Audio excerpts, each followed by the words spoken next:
go to our guest, who I really appreciate joining us. I'm not going to go over his whole bio in the interest of time, but Professor Francis Anthony Boyle is obviously an author. He is a leading American expert in international law. He was responsible for drafting the Biological Weapons Anti-Terrorism Act of '89 that was then ratified, the American implementing legislation of the 1972 Biological Weapons Convention.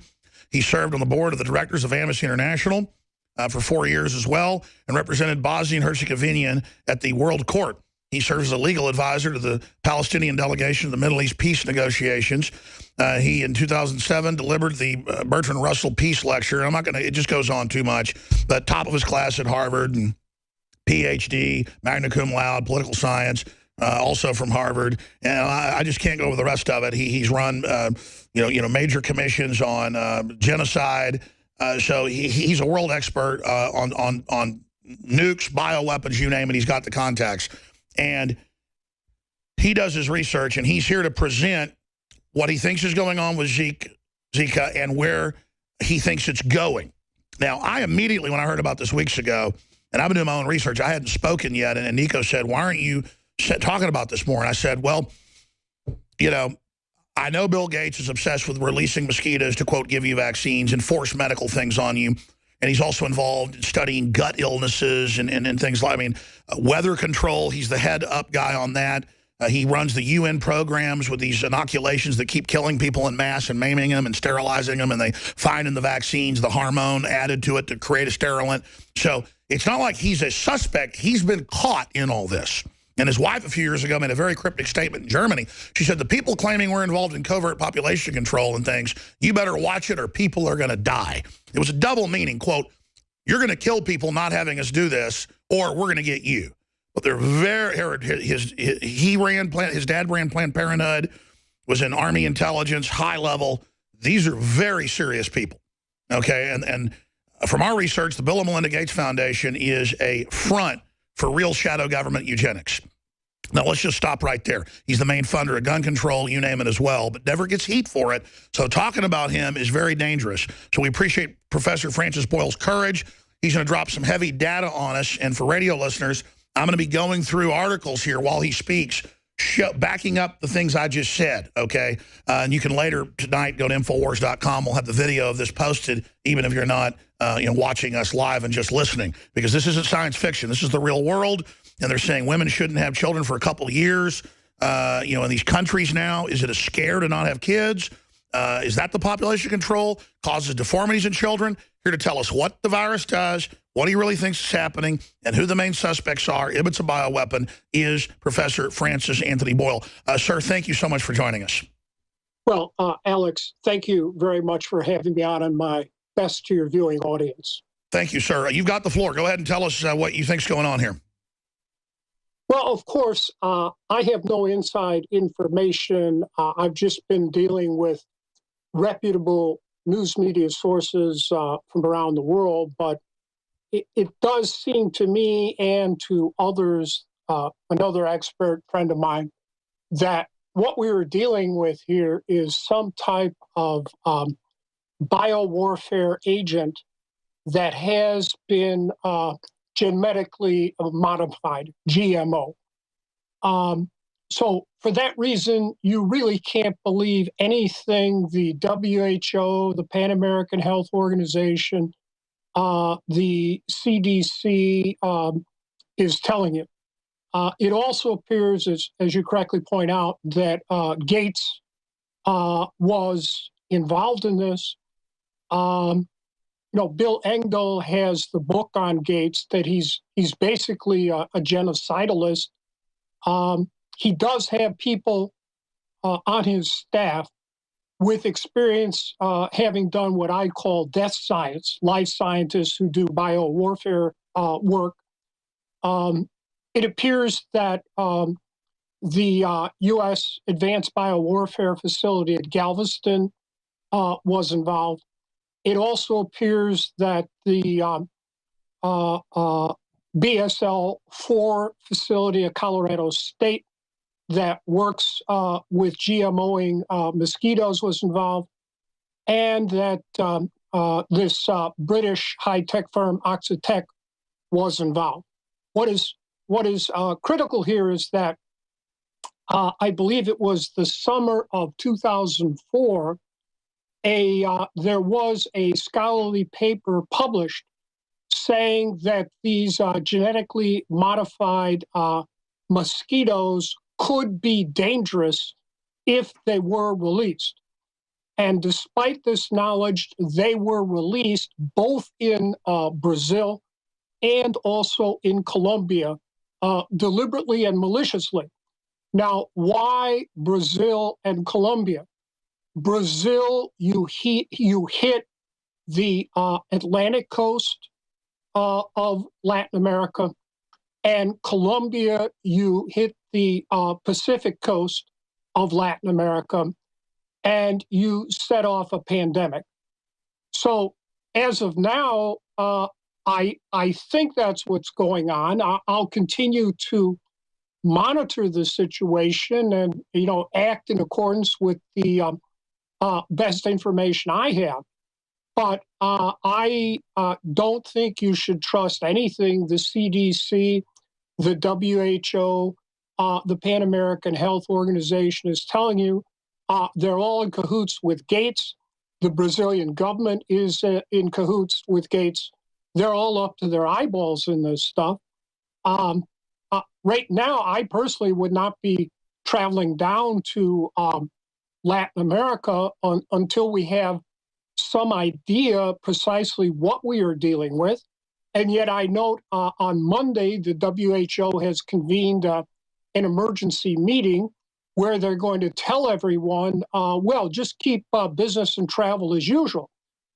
I take it they got those instructions from the CDC, and we know full well the nefarious role that the CDC, the WHO, played in the Black West African Ebola pandemic. You and I have already been through that, so I'm not going to go through that here all over again. But it's a very dangerous situation. In fact, another biowarfare expert, formerly the United States government, that I am working with my approval, has informed the administration of the University of Illinois that we don't believe anyone should be traveling down to Latin America for any reason until we know precisely what is going on here. This so-called Zika is also transmitted by sexual intercourse, which I think proves that we have a GMO'd biowarfare agent at work here. And it is also transmitted by saliva. And that indicates to me that we could be dealing with some type of GMO gain of function biowarfare agent, namely that it could jump. I don't know. I'm continuing to monitor the situation, see what I can. But under the circumstances, that's the best I can give you, Alex.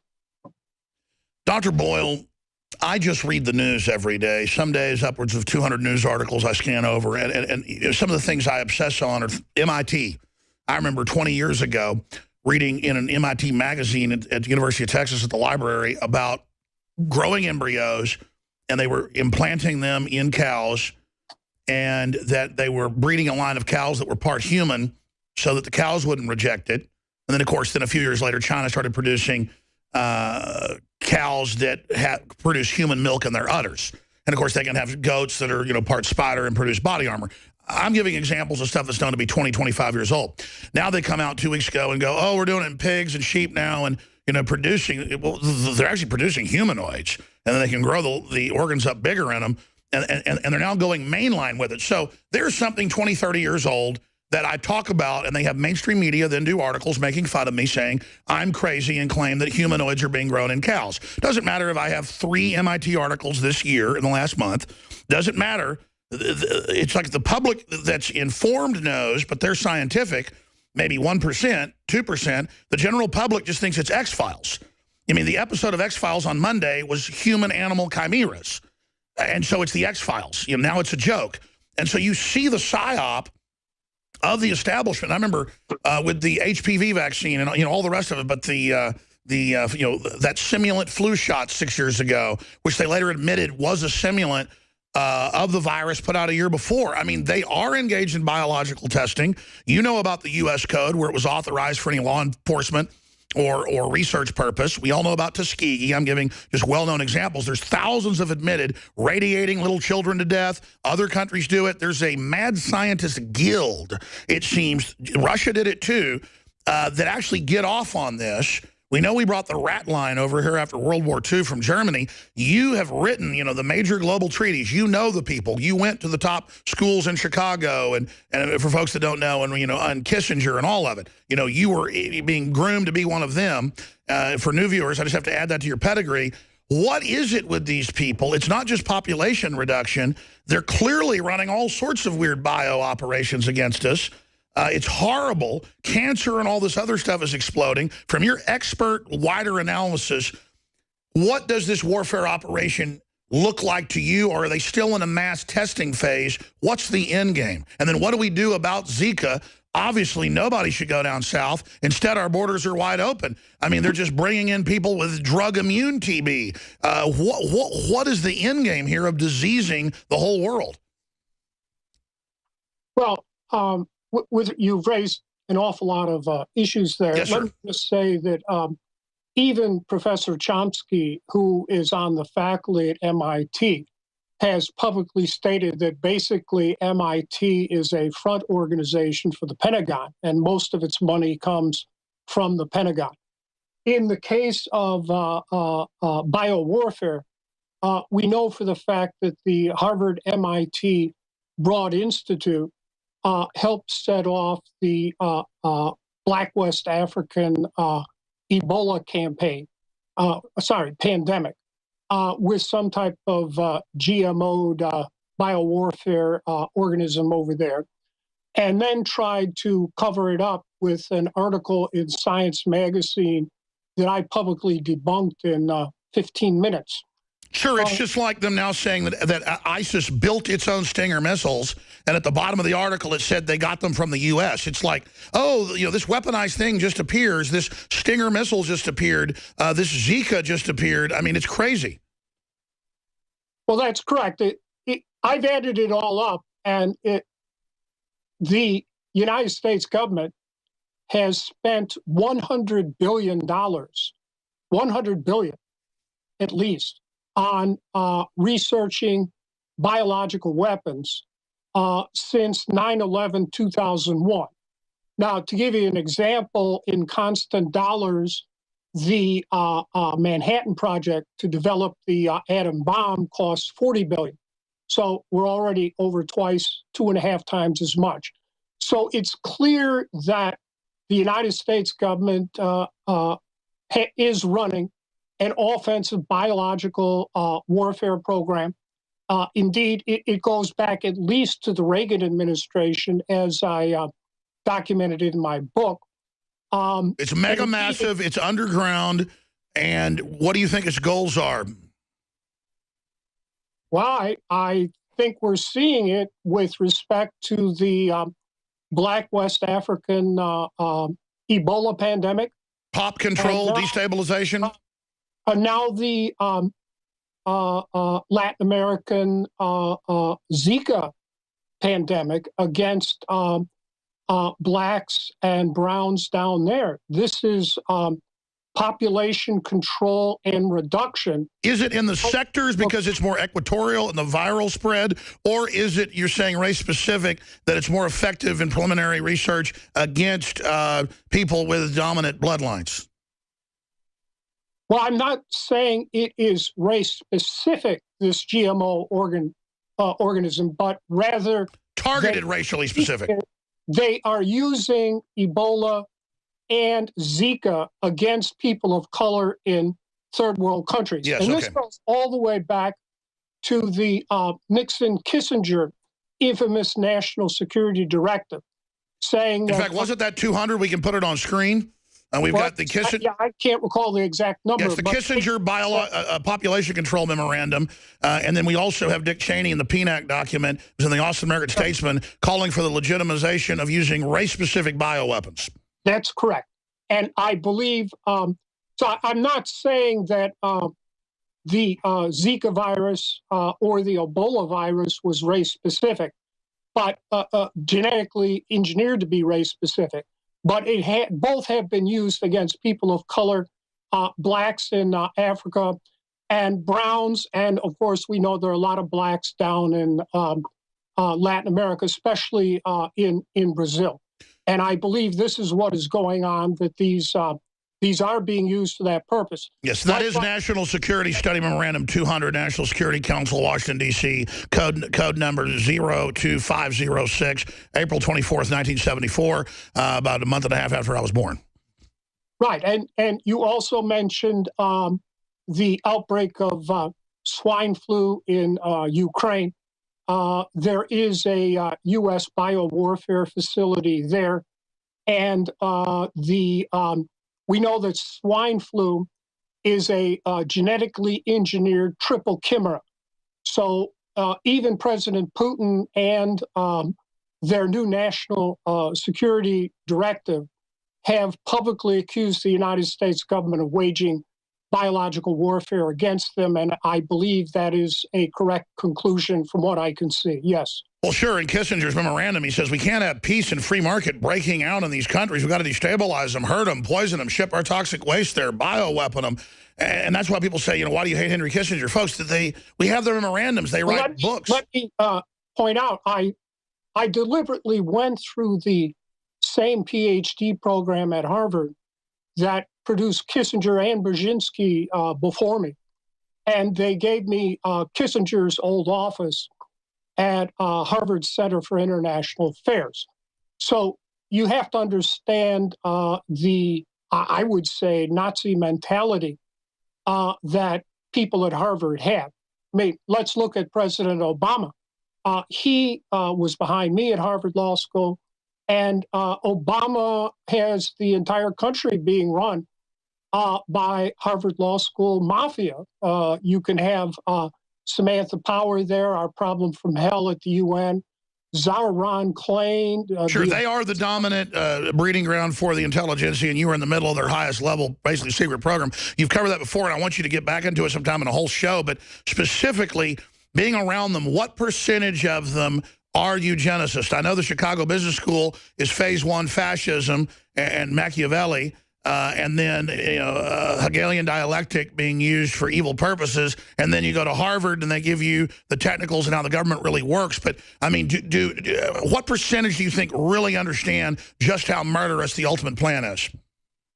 Well, you're correct. I went to the University of Chicago as an undergrad. I was top of my class there and graduated in 3 years and won the Sigma Xi Certificate of Merit and Prize in Biology.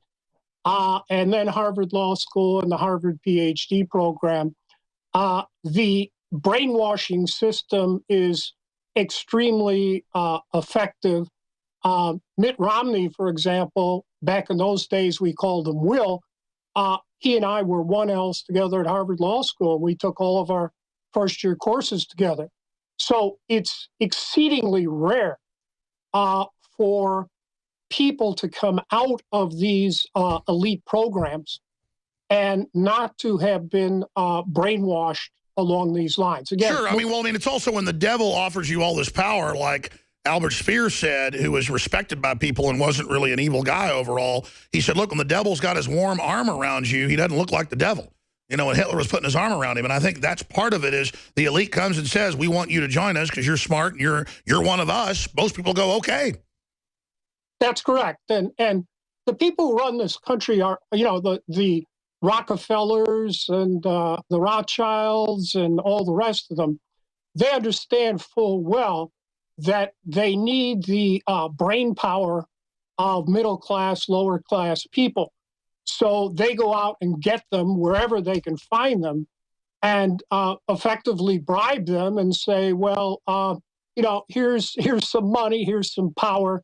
But we want you to go out there and run the empire for us and do whatever dirty work you have to do. And again, the primary case in point is President Obama, who, again, both he and his wife were behind me at Harvard Law School. As a matter of fact, we even had the same jurisprudence teacher there, Roberto Unger, who was recently on the BBC and said, quote, Obama is a disaster, unquote.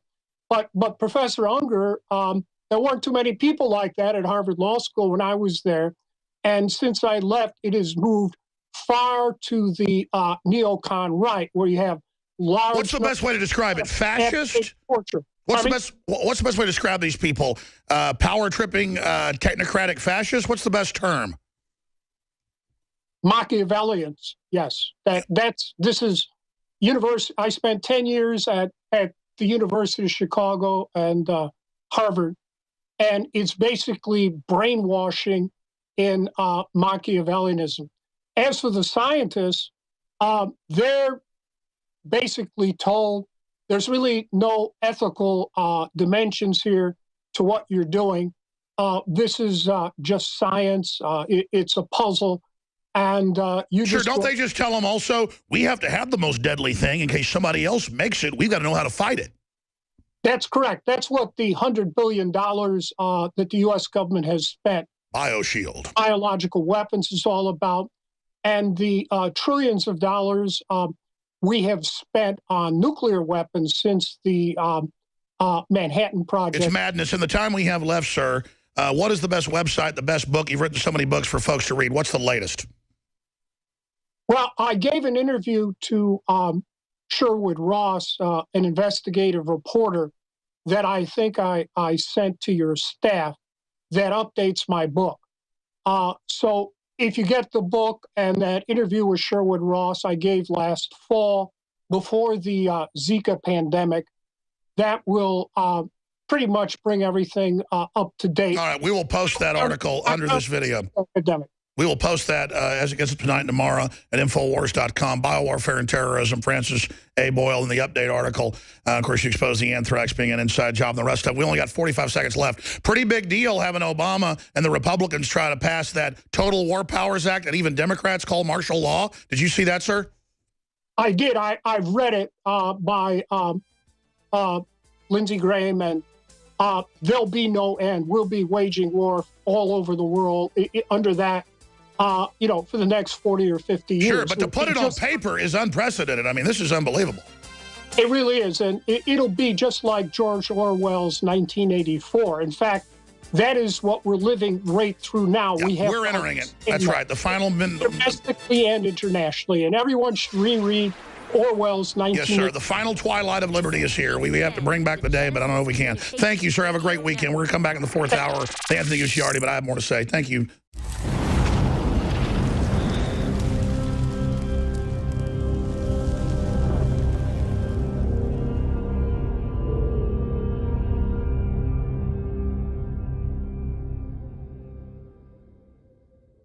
My friends, Alex Jones here to tell you about some of the most important information concerning you and your family's health. Radiation levels have more than doubled in the last 60 years in the Northern Hemisphere from all of the nuclear testing and radiological accidents. Radioactive contamination is now in most of the food supply. There's only two ways to avoid this. Move south of the equator or properly protect your thyroid with nascent iodine. Survival Shield Nascent Iodine. Secure your super high quality nascent iodine today at InfoWarsLive.com.